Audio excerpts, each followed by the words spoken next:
Subscribe करें हमारे channel side by take को और देखें आज पाचन तंत्र बोले तो डाइजेस्टिव सिस्टम के वस्तुनिष्ठ प्रश्नों को, एमसीक्यू टाइप क्वेश्चंस को। तो फ्रेंड्स, हमने आज थ्योरी पढ़ाया, आपको पाचन तंत्र के बारे में संपूर्ण जानकारी दी और लगभग प्रत्येक जैसे छोटी आंत, बड़ी आंत, मुंह गुहा सभी में पाचन के बराबर बताया कि किस पोषक तत्व का बोले तो कार्बोहाइड्रेट का, प्रोटीन का और वसा का पाचन किस में शुरू होता है। मैंने उनकी रचना के संबंध में कुछ बताया, दांत के बारे में बताया। तो फ्रेंड्स, आप हम ला रहे हैं और इस चैप्टर को बोले तो पाचन तंत्र को कंक्लूड कर रहे हैं इस वीडियो के साथ, जो कि है आपका एमसीक्यू टाइप। तो फ्रेंड्स, चलिए वक्त को देखते हुए, आपकी पसंद को देखते हुए मैं इस चैप्टर को, डाइजेस्टिव सिस्टम को आज समाप्त कर रहा हूं।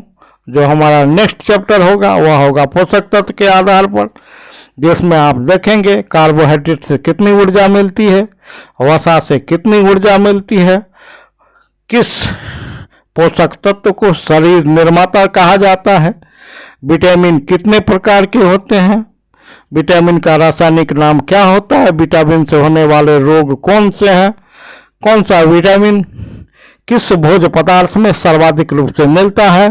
तो कल का वीडियो हम लेकर आएंगे भोजन के पोषक तत्व, न्यूट्रिएंट्स ऑफ द फूड। फिलहाल हम स्टार्ट करते हैं आज के वीडियो को। तो फ्रेंड्स, हमारा क्वेश्चन है, क्वेश्चन नंबर 1, मनुष्य में पाचन क्रिया कहाँ प्रारंभ होती है। तो फ्रेंड्स, मैंने बताया था कि मुख गुहा में पाचन की क्रिया प्रारंभ हो जाती है, बोले तो कार्बोहाइड्रेट का पाचन शुरू हो जाता है फ्रेंड्स। और हमारा नेक्स्ट क्वेश्चन है फ्रेंड्स, लार किसके पाचन में मदद करती है। तो हमने बताया लार ग्रंथि से, 3 जोड़ी लार ग्रंथि मुंह गुहा में पाए जाते हैं। उससे लार बोले तो सलीवा का स्राव होता है, जो स्टार्च के पाचन में मददगार होती है, बल्कि स्टार्च को माल्टोज में बदल देती है फ्रेंड्स। तो अब हम बढ़ते हैं क्वेश्चन नंबर 3। क्वेश्चन नंबर 3 है हमारा, मनुष्य के जीवन काल में कितने दांत 2 बार विकसित होते हैं फ्रेंड्स। तो मनुष्य के जीवन काल में आपको ऑप्शन नंबर बी 12 दांत 2 बार विकसित होते हैं। अब हम चलते हैं क्वेश्चन नंबर 4 पर, दांतों में निम्नलिखित में क्या होता है। तो फ्रेंड्स, हम जानते हैं कि दांतों में कैल्शियम होता है। तो हमारा ऑप्शन नंबर बी हो जाएगा इस क्वेश्चन का राइट आंसर। तो फ्रेंड्स, हम जानेंगे कि कैल्शियम और फॉस्फेट के, कैल्शियम फॉस्फेट से हमारे हड्डियों का निर्माण होता है और कैल्शियम से हमारे दांतों का निर्माण होता है। अब हम बढ़ते हैं फ्रेंड्स क्वेश्चन नंबर 5 की ओर। निम्नलिखित में से किस तत्व का संबंध दांतों की विकृति से के साथ है, अर्थात कौन निम्नलिखित में से दांतों में विकृति उत्पन्न करते हैं। तो फ्रेंड्स, इसका राइट आंसर हो जाएगा option number B, fluorine. Fluorine का संबंध दांतों की विकृति से है। क्वेश्चन नंबर 6 हमारा है, फ्लोराइड टूथपेस्ट की सिफारिश कभी कभी की जाती है, क्योंकि फ्लोराइड क्या करता है फ्रेंड्स। तो इसका हमारा राइट ऑप्शन हो जाएगा कि फ्लोराइड हमारे दांत के एनामेल को सख्त करता है। मैं आगे बताऊंगा कि ये एनामेल क्या होता है। शरीर का सबसे कठोरतम पदार्थ एनामेल कहलाता है। इसे दंत बल्क भी कहते हैं हिंदी में फ्रेंड्स। तो आप याद रखेंगे, ये एग्जाम के लिए बहुत वीवीआई क्वेश्चन है और बराबर ही आपके एसएससी, रेलवे और बहुत सारी परीक्षाओं में पूछा जाता है कि हमारे शरीर का सबसे कठोरतम पदार्थ कौन सा है, तो वो है एनामेल। अगर आपसे पूछे कि हमारे शरीर का सबसे कठोर हड्डी कौन सा है, तो वो होता है जबड़ा। अगर आपसे पूछे कि हड्डी का निर्माण किससे होता है फ्रेंड्स, तो कैल्शियम फॉस्फेट से होता है। अगर आपसे पूछे कि दांतों में क्या पाया जाता है फ्रेंड्स, तो आप कहेंगे कि दांतों में कैल्शियम पाया जाता है। हम नेक्स्ट क्वेश्चन की ओर बढ़ते हैं फ्रेंड्स।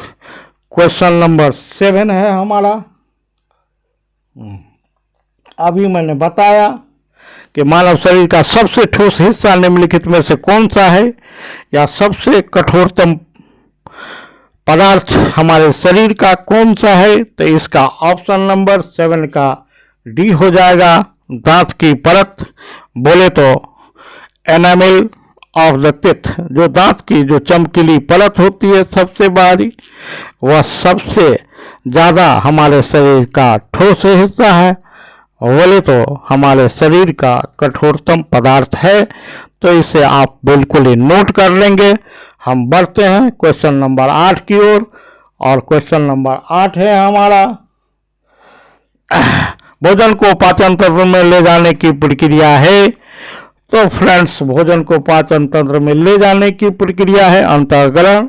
मैंने बताया कि सबसे पहला स्टेप जो होता है पोषण का या पाचन का, तो पोषण का 5 स्टेप होता है। भोजन का अंतर्ग्रहण, भोजन का पाचन, और भोजन के पाचन के बाद भोजन का अवशोषण, भोजन का स्वांगीकरण और अपचित भोजन का बहिष्करण।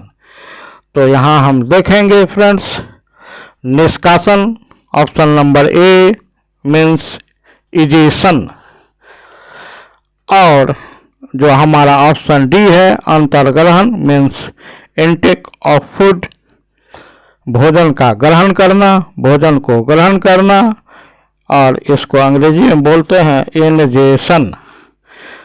तो भोजन को पाचन तंत्र में ले जाने की प्रक्रिया अंतर्ग्रहण कहलाती है, इंजेशन कहलाती है। बढ़ते हैं क्वेश्चन नंबर 9 की ओर फ्रेंड्स। हमारा क्वेश्चन नंबर 9 है, मनुष्य की जीभ के किस क्षेत्र तक कड़वाहट की संवेदना सीमित रहती है। फ्रेंड्स, मैंने बताया मनुष्य के जीभ की रचना आप पढ़ेंगे, यहाँ सॉरी जीभ लिखा गया है, जीभ होगा, जीभ पढ़ेंगे, जिह्वा, टंग जिसको बोलते हैं फ्रेंड्स।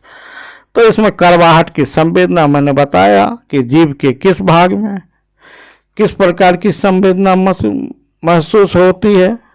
तो पहला मीठा भाग, तीखा भाग की संवेदना के लिए कौन सा जीभ का भाग संवेदनशील होता है, तो हम पढ़ेंगे इसमें 9 का आपका ऑप्शन नंबर डी हो जाएगा, पिछला भाग। बोले तो कड़वाहट की संवेदना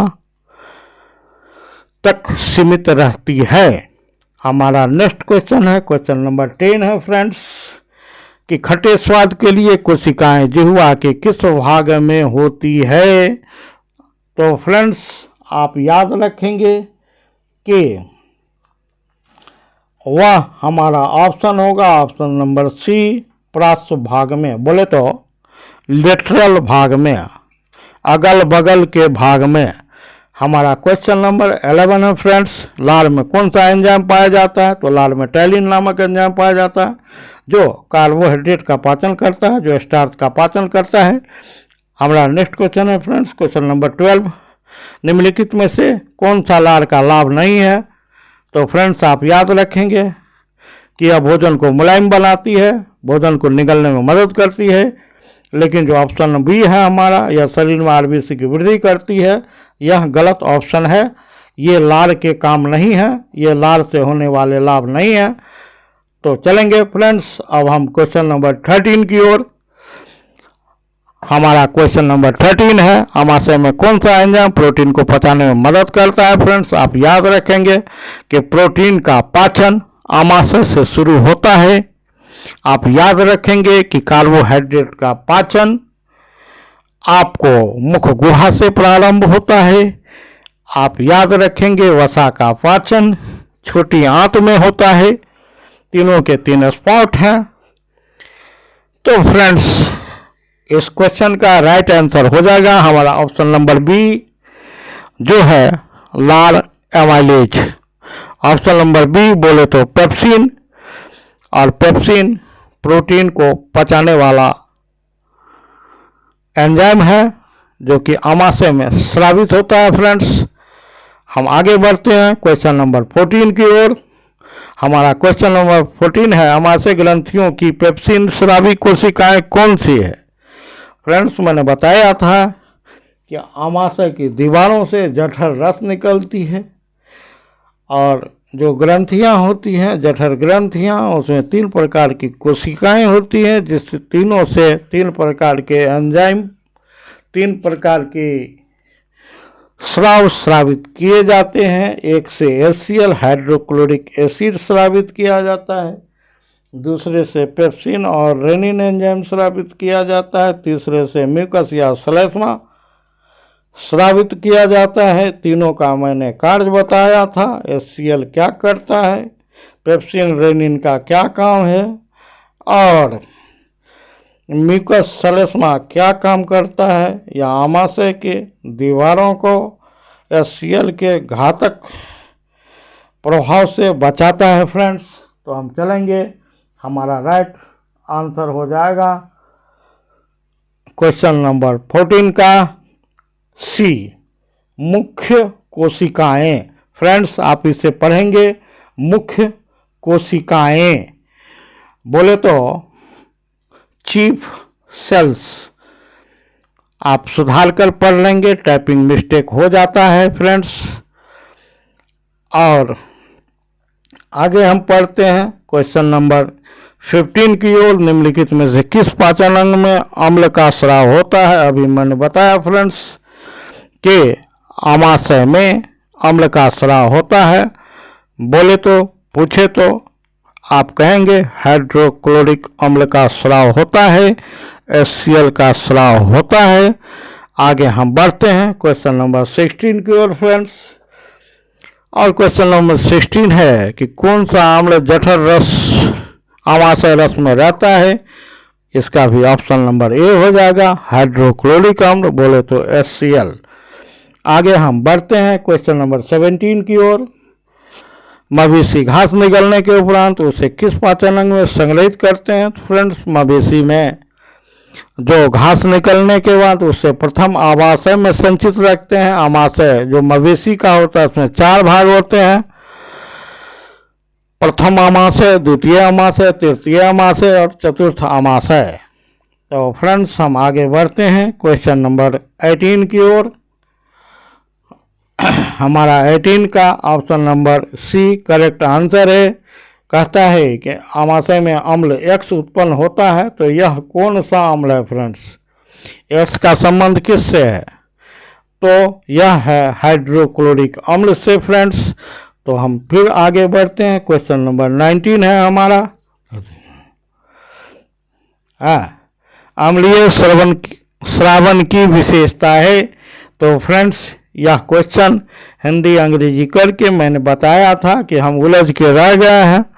न हिंदी में हमारी शिक्षा प्रखर होती है, न अंग्रेजी हम सही से बोल पाते हैं। पता नहीं क्या है न्यू एजुकेशन। चलते हैं फ्रेंड्स विवाद से हटकर क्वेश्चन नंबर 19 की ओर। और इसका राइट आंसर हो जाएगा आपका जठर। जठर बोले तो गैस्ट्रिक। तो गैस्ट्रिक जो होता है संबंध फ्रेंड गैस्ट्रिक ग्लैंड से होता है, गैस्ट्रिक जूस से होता है, जिसका श्रावण आमाशय की दीवारों में जो जठर ग्रंथि की कोशिकाएं होती है उससे होती है। अम्ल का मतलब हाइड्रोक्लोरिक अम्ल। तो हम बोलेंगे कि अम्लीय श्रवण की विशेषता है जठर, बोले तो गैस्ट्रिक ग्लैंड। पूरा करके पढ़ेंगे क्वेश्चन नंबर 20। पाचन क्रिया में प्रोटीन निम्नलिखित में से किस पदार्थ में बदल जाते हैं। फ्रेंड्स तो इसका राइट ऑप्शन हो जाएगा ऑप्शन नंबर सी, एमिनो अम्ल। अर्थात फ्रेंड्स, हम जानते हैं कि 20 प्रकार के एमिनो अम्ल से प्रोटीन का निर्माण होता है और प्रोटीन पाचन के फलस्वरूप एमिनो एसिड में टूट जाते हैं। फ्रेंड्स, पुनः हम बढ़ते हैं अब क्वेश्चन नंबर 21 की ओर। 21 नंबर का हमारा ऑप्शन है friends, option D, amino acid की आवश्यकता किसके संश्लेषण के लिए होती है? तो फ्रेंड्स, अभी मैंने बताया कि प्रोटीन के संश्लेषण के लिए एमिनो एसिड की आवश्यकता होती है। बोले तो प्रोटीन की इकाई क्या कहलाती है? तो वह एमिनो एसिड्स कहलाती है। 20 प्रकार के एमिनो एसिड्स को आवश्यक एमिनो एसिड माना जाता है जिससे प्रोटीन का संश्लेषण होता है। एक एमिनो एसिड दूसरे एमिनो एसिड से पेप्टाइड बंध के द्वारा बंधे होते हैं और डाइपेप्टाइड, ट्राइपेप्टाइड और पॉलीपेप्टाइड इस प्रकार से एमिनो एसिड के चेन को प्रोटीन कहते हैं। एमिनो एसिड को बोले तो मोनोमर एकलक कहते हैं, जबकि प्रोटीन को बहुलक पॉलीमर कहते हैं। आप इसे भी याद रखेंगे फ्रेंड्स। हमारा नेक्स्ट क्वेश्चन है क्वेश्चन नंबर 22। आहार नली में अंगों द्वारा स्रावित कौन सा रस वसा के पाचन में महत्वपूर्ण भूमिका निभाता है? फ्रेंड्स, तो हमारा इसका राइट आंसर है पित्त रस, अग्नाशयी रस।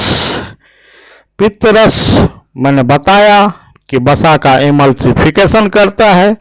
आप हमारे थ्योरी को अगर देखा होगा, नहीं देखा है तो थ्योरी को पढ़ें, वही हमारे इस सभी मल्टीपल चॉइस क्वेश्चन का आधार होता है।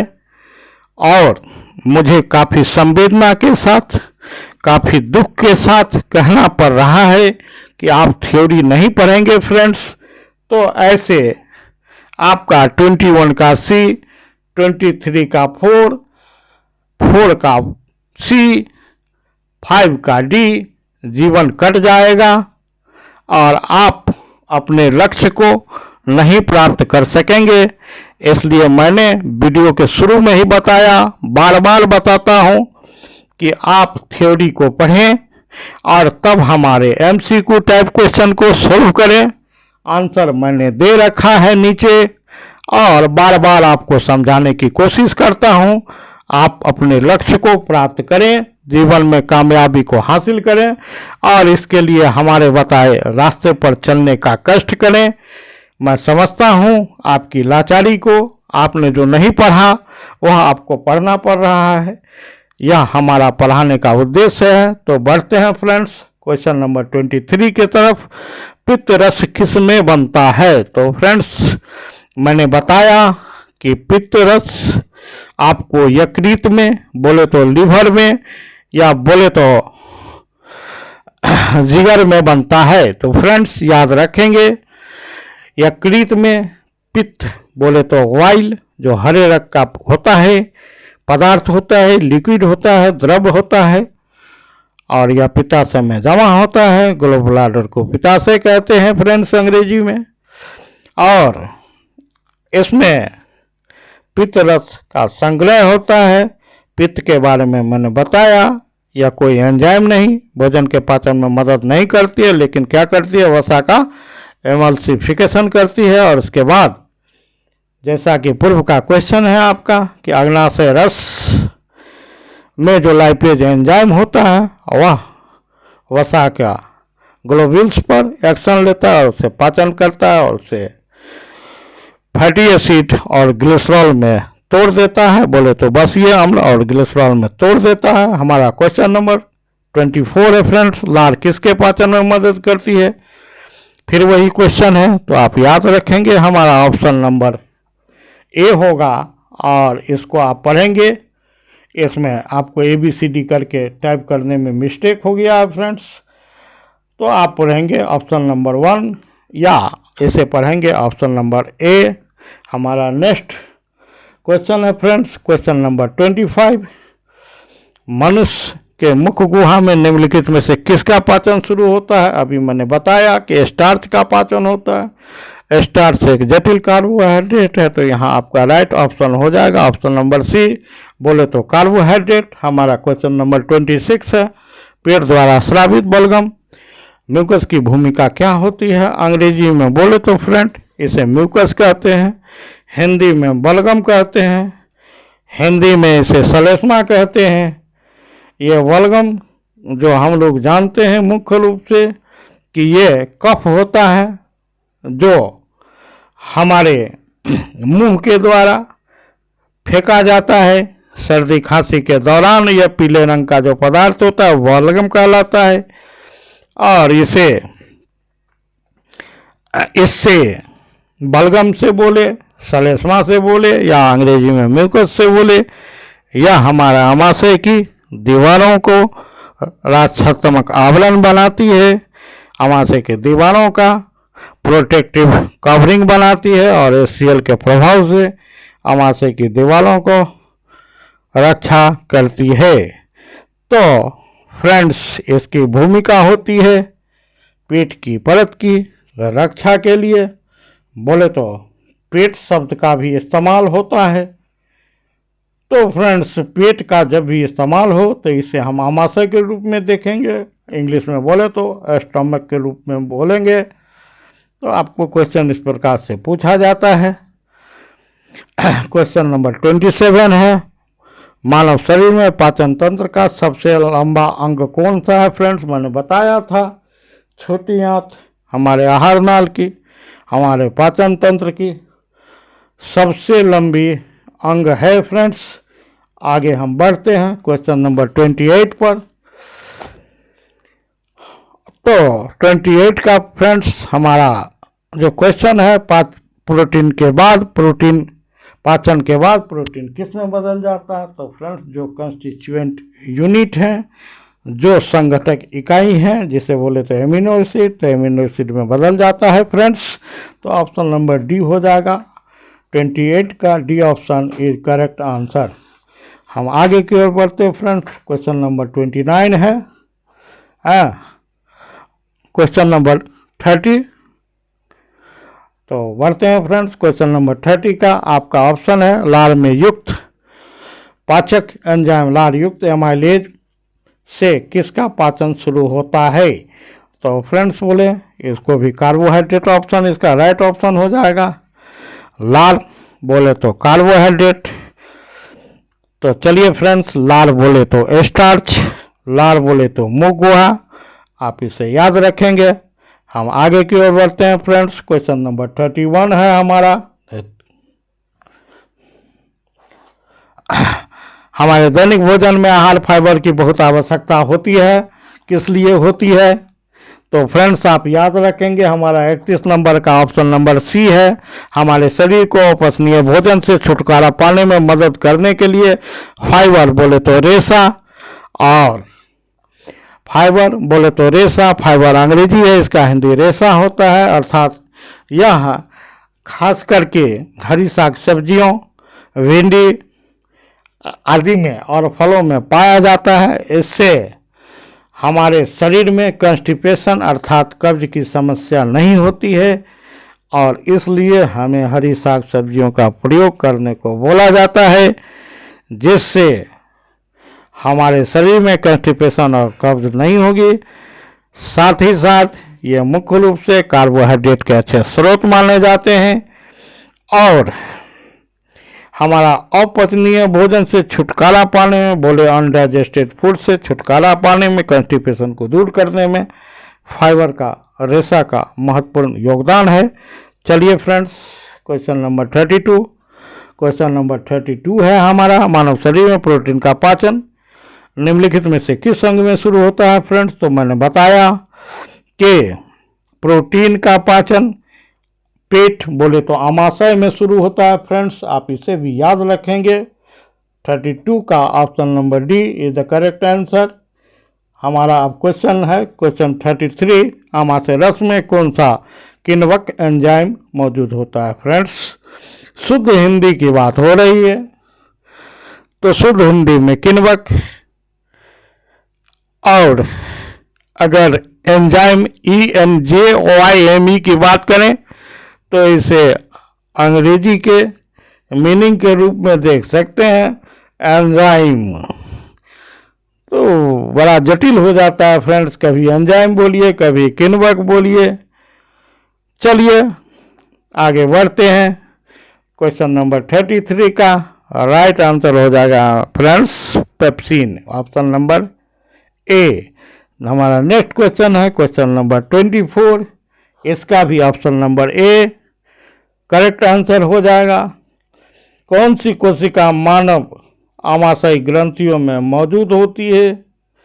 श्लेष्मा गले की कोशिकाएं, पाचक या मुख्य कोशिकाएं, पार्श्विक या अम्लजन कोशिकाएं। अभी मैंने बताया ये अम्लजन कोशिकाएं हाइड्रोक्लोरिक अम्ल का स्राव करती है फ्रेंड्स। अब हम आगे बढ़ते हैं फ्रेंड्स। क्वेश्चन नंबर 35 है हमारा, इसका भी option number A correct answer है। अग्नाशय ग्रंथि पेनक्रियाज बोले तो इंसुलिन का उत्पादन करती है, और इंसुलिन शरीर में शर्करा के चयापचय के लिए मुख्य हार्मोन है फ्रेंड्स।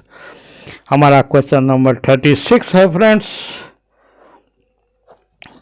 पाचन तंत्र में मुंह से गुदा तक पीएच कैसे परिवर्तित होता है? तो इसका ऑप्शन नंबर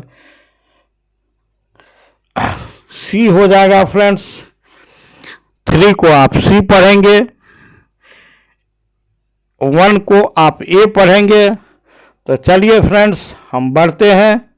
ऑप्शन नंबर सी अम्लीय से क्षारीय हो जाता है। आगे हमारा नेक्स्ट क्वेश्चन है फ्रेंड्स 37 है फ्रेंड्स, इसका भी option number C correct answer हो जाएगा। कार्बोहाइड्रेट का पाचन किस अंग में प्रारंभ होता है फ्रेंड्स? आप याद रखेंगे मुख में होता है, लार की उपस्थिति में होता है। स्टार्च नामक कार्बोहाइड्रेट का पाचन। हमारा next question friends question number 18, इसमें भी ऑप्शन को वैसे ही पढ़ेंगे ए बी सी डी। तो अब हम आगे की ओर बढ़ते हैं फ्रेंड्स। इसका भी ऑप्शन होगा ले जाने की प्रक्रिया को इनटेक ऑफ द फूड को इंजेक्शन कहते हैं, हिंदी में बोले तो अंतर्ग्रहण कहते हैं। चलिए फ्रेंड्स आगे की ओर बढ़ते हैं क्वेश्चन नंबर 39 की तरफ। इसे भी ऑप्शन को ए बी सी डी करके पढ़ेंगे। तो हमारा 39 का भी है, ये राइट आंसर हो जाएगा फ्रेंड्स। ऑप्शन नंबर सी अंतर्ग्रहण, पाचन, अवशोषण, आत्मसात और उत्सर्ग बोले तो injection of the food, digestion of the food, absorption of the food, assimilation of the food and egestion of the food. Utsarg egestion of the food friends Hindi अंग्रेजी में ग्रेट डिफरेंस आ जाता है, मैं बार बार इसकी चर्चा करता हूँ।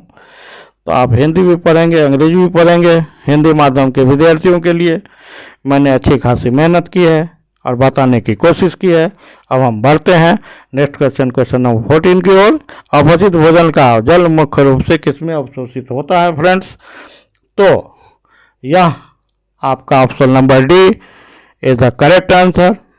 बड़ी आंत में मुख्य रूप से अपचित भोजन का जल अवशोषित होता है, जबकि कहीं कहीं पर यह भी लिखा है फ्रेंड्स कि छोटी आंत में भोजन के जल के 90% हिस्से को अवशोषित कर लिया जाता है। जबकि मुख्य रूप से अगर हम बात करें तो खनिज और विटामिन का अवशोषण और कुछ बचे हुए जल का अवशोषण बड़ी आंत में होता है, बोले तो लार्ज इंटेस्टाइन में होता है। लेकिन यहाँ पर आपका राइट ऑप्शन हो जाएगा बड़ी आंत। फ्रेंड्स क्वेश्चन नंबर 41, दांतों का क्षय तब शुरू होता है जब हमारे मुंह का पीएच फ्रेंड्स कितना होता है? तो मुंह का फ्रेंड्स पीएच जो है वह ऑप्शन नंबर डी 5.5 से कम होता है। फ्रेंड्स पीएच की बात करें तो इसे पोटेंशियल ऑफ हाइड्रोजन कहा जाता है। 7 पीएच अगर है तो कोई भी द्रव उदासीन होगा, 7 से ऊपर जाने पर यह क्षारीय होता है। जैसे ब्लड का 7.4 और 7 से नीचे आने पर यह अम्लीय होता है, आप इसे भी याद रखेंगे। नाउ अब हम लोग पहुंच चुके हैं वीडियो के अंत में, और फिर मैं आपसे कहूँगा, अगर हमारा चैनल अच्छा लगता है तो सब्सक्राइब करें, हमारे चैनल साइड बाय टेक को ज़्यादा से ज़्यादा शेयर करें और अधिक से अधिक ज्ञान को प्राप्त करें हमारे इस चैनल पर। यही मेरा उद्देश्य है। Thanks for watching. Good night.